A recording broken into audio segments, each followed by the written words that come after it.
जंगल में रानो और बिंदु नाम की दो चिड़िया रहती थी। रानो चिड़िया अपने पति के साथ शहर रहती थी और उनका गुजारा बड़े अच्छे से चल रहा था, जबकि दूसरी तरफ बिंदु चिड़िया एक गांव में रहती थी और वह भी अपने पति के साथ बहुत खुश थी। लेकिन एक दिन मानो बिंदु चिड़िया की खुशियों को किसी की नज़र लग गई हो कि उसका पति बीमार पड़ जाता है। बीमारी गंभीर होने के कारण बिंदु चिड़िया के पति की मृत्यु हो जाती है और अब बिंदु चिड़िया का कोई सहारा नहीं बचा था। पति जी, आप तो मुझे अकेले छोड़ गए। अब मैं क्या करूं? इतने बड़े घर में अकेली कैसे रहूंगी मैं? बिंदु चिड़िया बहुत ही गहरी सोच में डूबी हुई थी कि तभी वहाँ पर उसकी रानो बहन आ जाती है। अरे बिंदु बहन, क्या हुआ? आप क्यों रो रहे हो? और जीजू ऐसे क्यों पड़े हुए हैं?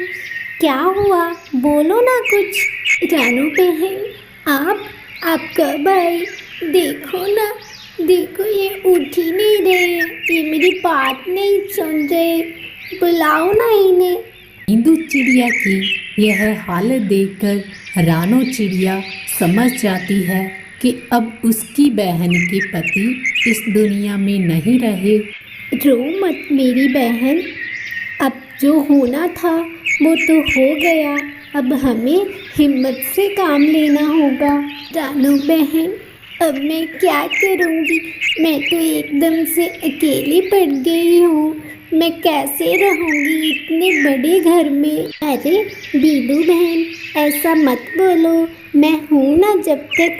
मेरी बहन को परेशान होने की ज़रूरत नहीं है। इस तरह रानो चिड़िया बिंदु चिड़िया को दिलासा दिलाती है और ऐसे ही कई दिन बीत जाने के बाद रानो चिड़िया अपने घर चली जाती है।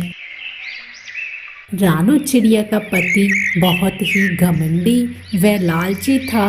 वह अपने आप को समझदार मानता था। इतने में रानो चिड़िया सोचने लगती है और अपनी बहन को मिलने के लिए अपने पति से कहने लगती है। रानू जी, मैं क्या सोच रही थी कि मैं अपनी बहन से मिल आती हूँ। पता नहीं बेचारी कैसी होगी। अरे पत्नी जी, अब मैं क्या ही बोलूं, तुम्हें तो उसी का ही फिक्र पड़ा रहता है। जब चाहो तुम उसके बारे में ही बात करती हो। अरे मैं सारा दिन काम करता हूँ, मेरी तो तुम्हें कोई परवाह ही नहीं है। अरे कालू जी, ऐसा क्यों बोल रही हो? मैं पहले कौन सा रोज़ रोज़ जाती थी। अब उसका बेचारी का समय ही खराब चल रहा है। अब हमें उसकी मदद करनी चाहिए ना। हाँ जानता हूँ मैं उस अनपढ़ गवार को। चलो कोई बात नहीं, इस बार मैं भी जाऊँगा तुम्हारी बहन के घर। ठीक है कालू जी, यह तो बहुत अच्छी बात है कि आप भी मेरे साथ चलोगे।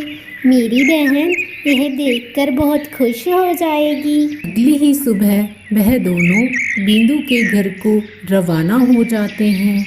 रास्ते में बिंदु के घर से पहले एक झोपड़ी देखकर कालू वहीं पर रुक जाता है, क्योंकि उसकी सोच के मुताबिक बिंदु एक अनपढ़ गवार थी और उसका घर भी ऐसा ही होगा। यह सोचकर कालू वहीं पर रुक जाता है। रानो, मिल ले अपनी बहन से, इतने में मैं बाहर ही आराम कर लूँगा। कालू जी, ये मेरी बहन का घर नहीं है, आगे चलो। गाँव में झोपड़ी की थोड़ी ही दूरी पर एक बहुत बड़ा बंगला देखकर कालू हैरान रह जाता है और रानो वही बंगले के पास कालू को लेकर रुक जाती है। अरे बिंदु बहन, बिंदु बहन, दरवाज़ा खोलो। मैं हूँ रानो, रानो तुम्हारी बहन। रानो बहन, शुक्र है भगवान का कि आप आ गई। आप तो मानो मुझे भूल ही गई थी। कितने दिनों बाद आई हो आज। रानो को तुरंत मिलने के बाद बिंदु की नज़र कालू पर पड़ती है। अरे क्या बात है बहन, इस बार तो जीजा जी भी मिलने आए हैं। अरे हाँ हाँ बिंदु, इस बार मुझे छुट्टी थी और शहर में भी कोई काम नहीं था, इसलिए मैं भी चला आया आपको मिलने। तो बहुत अच्छा किया आप दोनों ने, मुझे बहुत खुशी हुई। बिंदु उन दोनों का बहुत अच्छे से स्वागत करती है और उन्हें स्वादिष्ट भोजन खवाती है। यह देखकर कालू बहुत हैरान था, क्योंकि उसने इतना स्वादिष्ट भोजन पहले कभी नहीं खाया था और बिंदु का बंगला देखकर उसके पसीने छूटने लगे। अगली सुबह होते ही रानो बिंदु से कहने लगती है, अच्छा बिंदु बहन, अब हमें चलना होगा क्योंकि इस बार कालू जी भी साथ में है, घर पर कोई नहीं है, इसलिए हमें जाना होगा। इतना कहते ही रानो और कालू दोनों आने के लिए तैयार हो जाते हैं और रानो दोनों घर पर चले आते हैं। लेकिन कालू को नींद नहीं आ रही थी, वह बिंदु के बंगले के बारे में ही सोच रहा था। क्या हुआ कालू जी, आज आप सो क्यों नहीं रहे हैं? क्या आपको नींद नहीं आ रही? अरे रानो, मैं क्या सोच रहा था कि तुम्हारा मन नहीं करता क्या अच्छे अच्छे कपड़े पहनने को, गहने पहनने को, अच्छा अच्छा पकवान खाने को, कि तुम भी एक ऐश की ज़िंदगी जीने को। अरे कालू जी, भला ऐसा करने को मन किसका नहीं करेगा, लेकिन मैं तो शहर की महंगाई के कारण अपना कोई भी शौक पूरा नहीं कर सकती। रानो, अगर तुम मेरी बात मान ले तो सब होगा। तुम अपनी बहन बिंदु को हमारे पास बुला ले और हम उसका बंगला बेचकर पैसे रख लेंगे और मैं तुम्हें अच्छे अच्छे गहने और गिफ्ट ला कर दूंगा। लेकिन कालू जी, मैं मेरी बहन के साथ ऐसा नहीं कर सकती। अरे मेरी प्यारी धर्मपत्नी जी, इतना नहीं सोचते फालतू में। और वैसे भी तुम्हारी बहन हमारे साथ रहकर कितनी तो खुश है, देखो वो हमारे साथ ही रह लेगी। कालू की यह बात सुनकर रानो मान जाती है और वह दोनों अगली ही सुबह बिंदु के घर चले जाते हैं और बिंदु को बुला फुसलाकर अपने साथ ले आते हैं। कुछ ही समय बाद रानो का स्वभाव एकदम से बदल जाता है। वह बिंदु पर बहुत अत्याचार करने शुरू कर देती है और उधर कालू ने भी बिंदु का बंगला बेचकर सारे पैसे हड़प लिए थे। रानो बहन, मैंने कभी नहीं सोचा था कि आप दोनों इतने बुरे हो। मुझे अपने घर वापस जाना है। अरे ओ महारानी जी, कौन सा घर? वो बंगला तो मैंने कब का बेच दिया, अब चुपचाप यहीं पर रहो। अरे रानो बहन, तू तो मेरी बहन है, मैंने क्या बिगाड़ा था आप दोनों का?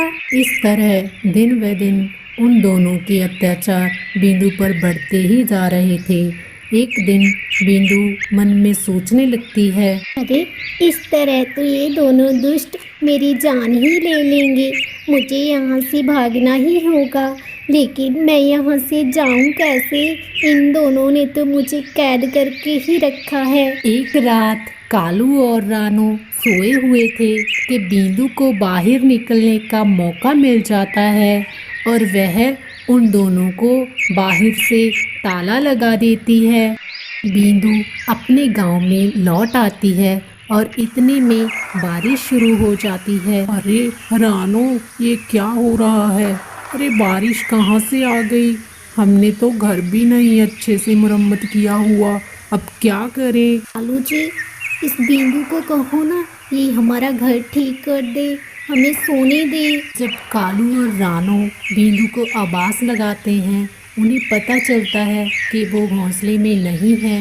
वह एकदम से हैरान हो जाते हैं। कालू जी, लगता है बिंदु भाग गई और हमें भी इस घर से भागना ही होगा, क्योंकि अगर घर की छत गिर गई तो हम दोनों नीचे ही दबकर रह जाएंगे। जब रानू और कालू बाहर आने के लिए दरवाज़ा खोलने लगते हैं तो बाहर से दरवाज़ा बंद था। छत ऊपर गिर जाती है और वह दोनों छत के नीचे दबकर मर जाते हैं।